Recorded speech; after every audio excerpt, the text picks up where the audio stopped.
हैं दूसरी महत्वपूर्ण खबर का। और दूसरी बड़ी खबर यह कि ट्रंप प्रशासन को H-1B वीज़ा की बढ़ी फीस मामले में बड़ा झटका लगा है।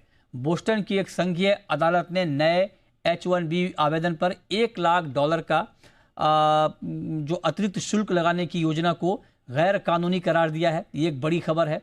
और बता दें कि पिछले साल सितंबर में ट्रंप ने एक आदेश जारी किया था जिसमें नए H-1B वीज़ा आवेदन पर $1 लाख फीस लगाने की बात कही थी।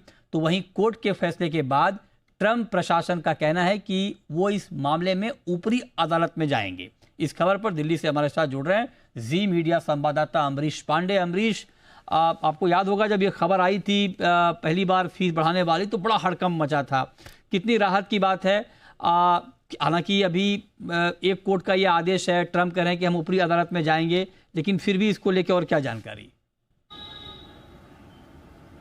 देखिए, ट्रंप और कोर्ट की बन नहीं रही है तो साफ दिख रहा है। मागा का नाम लेते हुए ट्रंप ने कई सारे प्रैक्टिस किए थे, लेकिन सारे प्रैक्टिस को कोर्ट लगातार गलत बता रही है, असंवैधानिक बता रही है। और यही फैसला इस मामले में भी किया गया, जहां पे 20 राज्यों ने अपने तरफ से कहा था कि ट्रंप ने जिस तरीके के टैरिफ लगाए हैं H-1B वीज़ा पर, ये टैरिफ जो है हमारे लिए भर्तियाँ करना बहुत मुश्किल करेगा और हमारे रोजगार को कंटिन्यू करना बहुत मुश्किल हो जाएगा, सस्टेन करना मुश्किल हो जाएगा। और उसी मामले की सुनवाई करते हुए कोर्ट ने ये आदेश दिया कि ट्रंप प्रशासन का इस तरह का जो चार्जेस लगाना ये अपने आप में असंवैधानिक है। इस तरह के चार्जेस सिर्फ और सिर्फ कांग्रेस लगा सकती है, यानी कि संसद से अप्रूव होने के बाद ही इस तरह के चार्जेस लग सकते हैं। अलग से कोई अधिकारी या आधिकारिक नोट जारी करके इस तरह के चार्जेस नहीं लगाए जा सकते।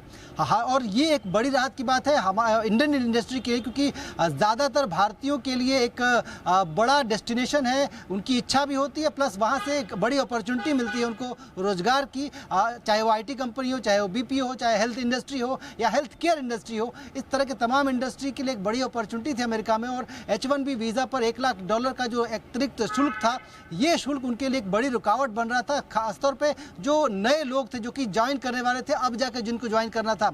अब ऐसे में जबकि कोर्ट की तरफ से इस फैसले को असंवैधानिक बताया गया है, ट्रंप प्रशासन भले कह रहा हो कि इसको हम चैलेंज करेंगे उच्च अदालत पर, लेकिन जिस तरीके का रिकॉर्ड हमने देखा अमेरिकी अदालतों का, निचली अदालत से लेकर सुप्रीम कोर्ट तक लगभग फैसले इसी लाइन पर आते रहे हैं, तो उम्मीद की जा सकती है कि इस मामले में भी फैसला लगभग इसी लाइन पे होगा। क्योंकि जो रूल्स या फिर जो रेगुलेशन बताए हैं, जो वजह बताई है अपने फैसले को असंवैधानिक बताने की, ट्रंप के फैसले को असंवैधानिक बताने की, वो साफ है कि कांग्रेस के बिना अप्रूवल के इस तरह के चार्जेस नहीं लगाए जा सकते। टैरिफ मामले में भी लगभग यही कुछ कहा था निचली अदालत ने भी, और सुप्रीम कोर्ट ने भी यही कहा था।